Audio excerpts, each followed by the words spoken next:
All right, so we got a ton of requests to cover Better Small Talk by Patrick King. Oh, yeah, it's super popular. Yeah, so we're going to deep dive into it today and see, if we can pull out some actionable advice to help people improve their small talk skills. For sure, because let's be real, most people kind of dread small talk, right? Oh, absolutely. Like, Okay. it can be so awkward and painful sometimes. Totally. But the thing is, it is like the gateway to deeper, more meaningful conversations, you know? Right. Like, you can't just skip the small talk and jump straight into talking about the meaning of life or whatever. Exactly. So we've got this awesome PDF summary that breaks down each chapter, like it highlights the author's main points and even has a Q&A section. Perfect. So we're going to go through that today and basically give you the Spark Notes version, so to speak. Yeah, like our mission here is to equip you with some practical tips and strategies so you can not just survive small talk, but actually like use it to build genuine connections. Yeah, so let's dive right in.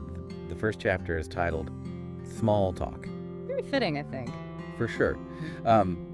So right off the bat, the author kind of challenges this idea that small talk is like the enemy.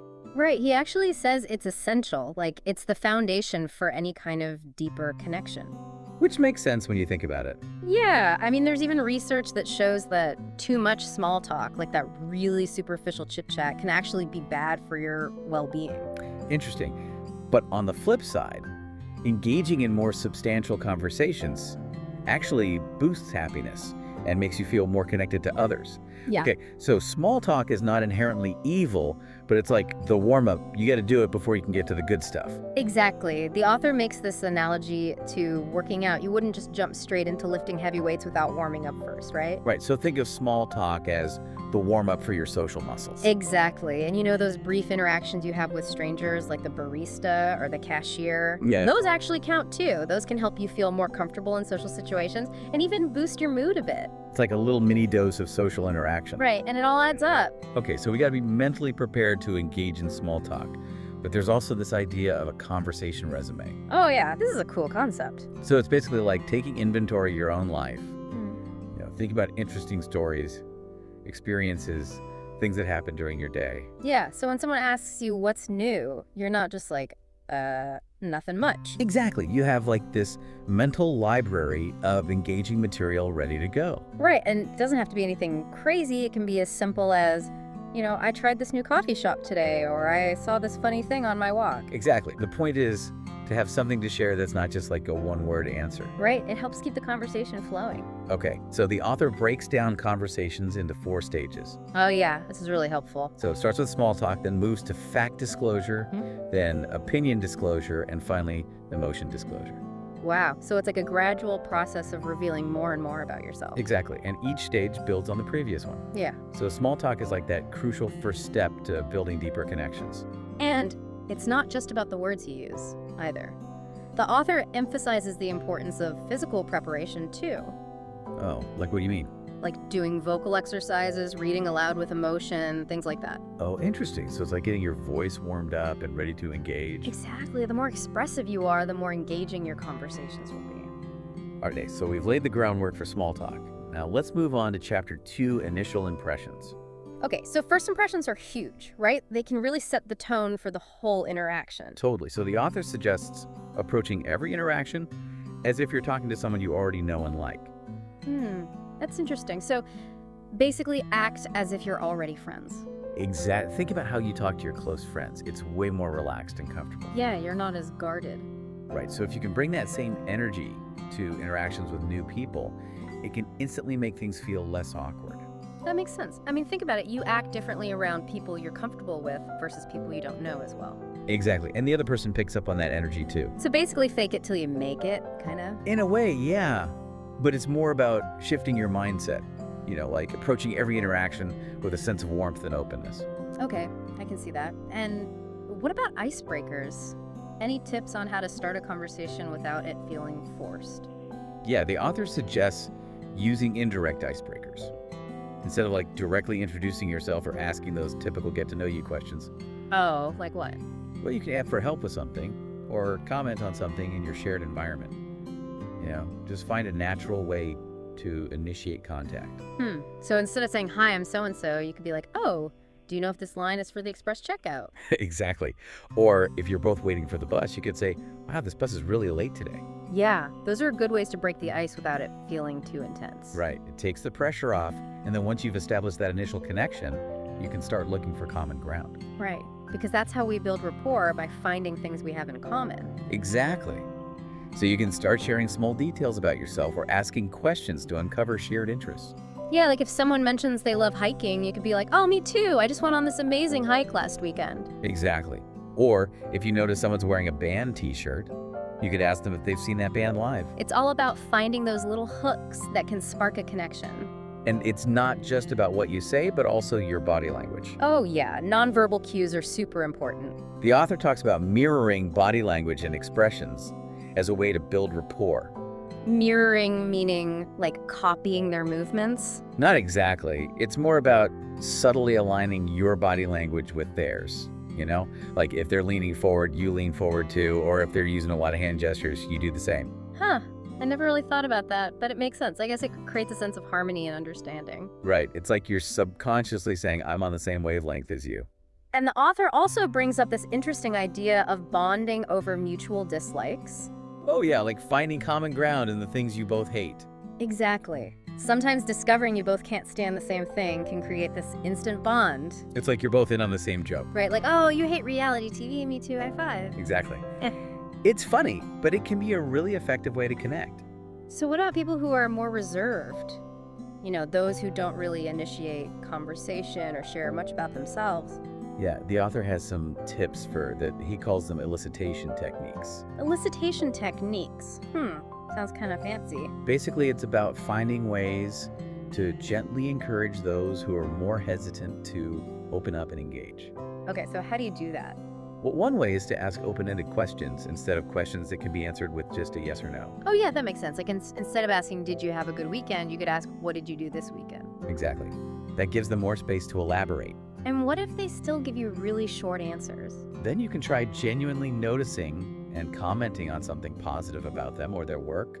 Oh, so like, I really like your presentation today, or you have such a great sense of style. Exactly. It shows you're paying attention and that you genuinely appreciate something about them. Okay, and what about inviting a lighthearted complaint? Yeah, that could work too, but it has to be done in a way that's relatable and not too negative. You know, like if you're both stuck in traffic, you could say something like, I wish I had a helicopter right now. Right, because then they might chime in with their own funny complaint. Exactly. It's about finding that common ground, even in frustrating situations. Okay, so we've covered how to start a conversation and keep it flowing. Now let's talk about how to make it captivating. Right. Chapter 3 is all about how to be captivating, and storytelling is key. Storytelling. Yeah. Yeah, that makes sense. People love a good story. Exactly. And stories are the most effective way to share your experiences and make them come alive for the listener. But not everyone is a natural storyteller. True. But the author says you don't have to be telling these long, elaborate tales to be a good storyteller. Oh, so what does he suggest? He introduces this concept of mini stories. Mini stories, what are those? Basically, they're just little snippets from your everyday life. Yeah. You know, something interesting that happened on your commute or a funny observation you made. Oh, so like the time I spilled coffee all over myself on the train? Exactly. But the key is to frame it in a way that's engaging.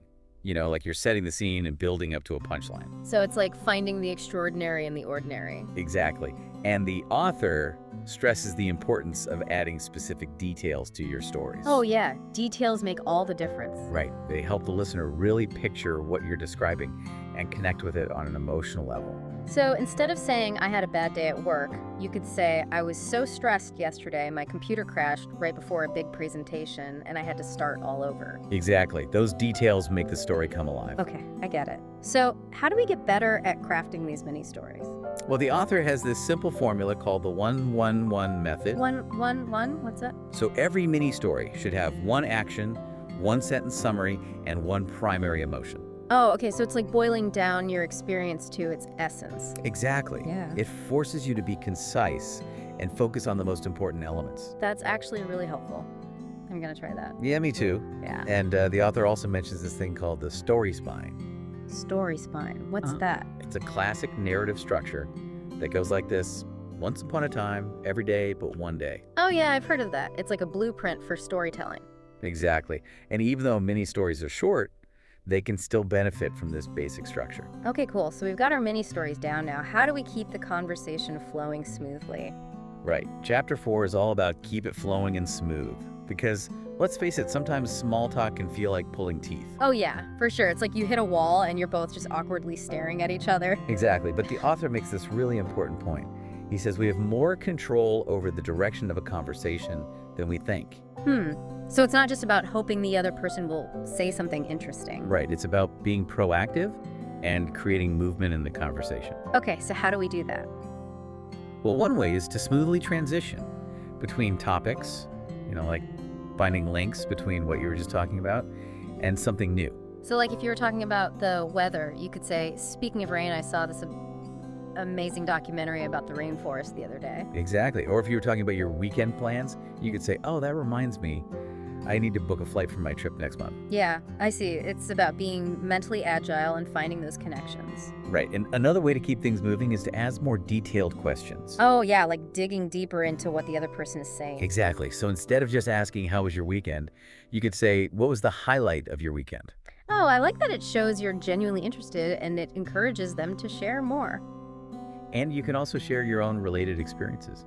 Like if they're talking about a trip they took, you could tell them about a similar trip you went on. Right. It's like you're building on each other's stories. Exactly. And the author also suggests gently prompting for emotional responses. Oh, how do you do that without being too intrusive? Well, you could say something like, that sounds like it was really frustrating, or I bet you were so excited when that happened. Oh, yeah, that makes sense. It shows you're empathizing with them. Exactly. And it encourages them to connect with their own feelings about the experience. Okay, these are all great tips, but sometimes my mind just goes blank and I can't think of anything to say. Yeah, I get that it happens to all of us, but the author has some handy acronyms that can help in those moments. Acronyms. Okay, I'm intrigued. So the first one is HPM, which stands for History, Philosophy, Metaphor. Okay, so history, philosophy, metaphor, how does that work? Well, if the conversation stalls, you can share a personal story related to the topic that's history. Okay. Or you can offer your opinion on the topic that's philosophy. Right. Or you can use a metaphor to connect the topic to something else that's metaphor. Okay, so it's like having 3 different angles to approach a topic. Exactly. It gives you options. Cool. And what's the next acronym? FBR, which stands for Specific, Broad, Related. Specific, broad, related. Okay, what do those mean? So specific means you delve into more details about the topic. Okay. Broad means you inquire about the general context of the topic. Got it. And related means you explore tangential, but still relevant themes. Okay, so it's like going deeper, broader, or sideways. Exactly. I like it. And what's the last acronym? EDR, which stands for Emotion Detail Restatements. Emotion Detail Restatements. Tell me more. So emotion means you acknowledge and validate the feelings the other person is expressing. Okay. Detail means you ask for more specific information about what they're saying. Right. And restatements means you paraphrase what they've said to show you're listening and to encourage them to elaborate further. Okay, so it's like you're reflecting back what you're hearing and showing that you're engaged. Exactly. These acronyms are like little mental tools you can use to keep the conversation flowing smoothly. All right, so we've learned how to start a conversation, keep it flowing, make it interesting. Now let's talk about how to go deeper. Exactly. Chapter 5 is all about go deeper, be better. And it starts with the power of compliments. Compliments. Yeah, everyone loves a good compliment. True, but the author emphasizes the importance of giving thoughtful compliments. Thoughtful compliments meaning like not just saying you look nice. Right, it's about going beyond superficial compliments and acknowledging something more meaningful about the person. Okay, so like what? Well, you could compliment their hard work, their skills, their unique qualities, things that they have control over. So instead of saying, I love your shoes, you could say, wow, you're so creative. I love how you put together your outfits. Exactly, because that's something they put effort into. It's a reflection of their personality. Right. It shows you're paying attention to who they are as a person. Exactly. And the author also stresses the importance of active listening. Active listening meaning like really paying attention to what the other person is saying. Yeah, and it goes beyond just hearing the words. It's about being fully present and engaged in the conversation. So no checking your phone while they're talking? Exactly. And it's also about giving them space to speak without interrupting or trying to dominate the conversation. So it's about shifting the focus from being heard to truly understanding. Exactly. And a key part of active listening is asking better questions. Oh yeah, questions are so important. They can really make or break a conversation. The author suggests moving beyond those simple yes or no questions and asking open-ended questions that encourage deeper discussion. Oh yeah, like instead of asking, do you like your job, you could ask, what's the most rewarding part of your job? Exactly. That invites them to share more about their thoughts and feelings. And what other kinds of questions are good to ask? Well, the author outlines a few key strategies. He says you should ask open-ended questions, explore the assumptions behind what someone is saying, see different perspectives on a topic, use follow-up questions to show your engagement, embrace silence to give people time to think and ask questions that encourage self-discovery. Wow, that's a lot to remember. It is, but don't worry, you don't have to use all of them all the time. Just pick and choose the ones that feel most natural to you. Okay, and what's the main takeaway from all these questioning strategies? I think it's about demonstrating genuine curiosity and creating a safe space for the other person to share more deeply. Yeah, I can see that. All right, so we've covered a lot of ground in terms of how to engage with others. Now, let's shift the focus inward. Inward meaning like looking at ourselves. Exactly. Chapter 6 is all about looking inwards. And it starts with this idea that to be an interesting conversationalist, you have to be an interesting person. That makes sense, but what does that even mean? Well, the author uses the example of a guy named Jeffrey, who's known for being a great conversationalist. Okay, so what makes Jeffrey so special? Well, he's super curious about the world, he reads a lot, he tries new things, he's basically always learning and growing. Ah, so it's not just about having a bag of tricks, it's about actually being engaged with life. Exactly. The author calls this build thyself. Build thyself. I like that. I like that. Yeah, it's about actively seeking out interests and experiences that make you a more well-rounded and interesting person. So it's like if you're bored with your life, you're probably going to be boring in conversations too. Pretty much, the author says that boredom in conversations often stems from a lack of varied experiences. Okay, that makes sense. So what else can we do besides building ourselves? Well, the author also emphasizes branching out. Branching out meaning like, Expanding your knowledge base, exposing yourself to different ideas and perspectives. so like reading books on different subjects, watching documentaries, traveling. Exactly. The more you know, the more you have to talk about, and the easier it is to connect with people from different backgrounds. Yeah, that makes sense. And what about our mindset? Any tips on how to think about conversations? Yeah, the author cautions against what he calls toxic habits, Toxic habits like what? like being overly critical or having a black and white perspective on things. Yeah, those aren't very conducive to good conversation. Right. Instead, he encourages open-mindedness and respect for differing viewpoints. So it's about approaching conversations with curiosity and a willingness to learn. Exactly. And it's also about recognizing that everyone has their own unique experiences and perspectives that are valuable. All right, so to sum it all up, this deep dive into better small talk has shown us that becoming a better conversationalist is about both learning specific techniques and cultivating a certain mindset. Exactly. It's about both the outer game and the inner game. Right, you gotta have the skills, but you also gotta have the substance. Exactly. So we hope you found this deep dive helpful, and we encourage you to try out some of the techniques we discussed. Yeah, even just focusing on one or two of these tips can make a big difference in the quality of your conversations. And pay attention to what happens. You might be surprised by how much more enjoyable and meaningful your interactions become. Thanks for joining us on this deep dive into better small talk. Until next time, happy conversing.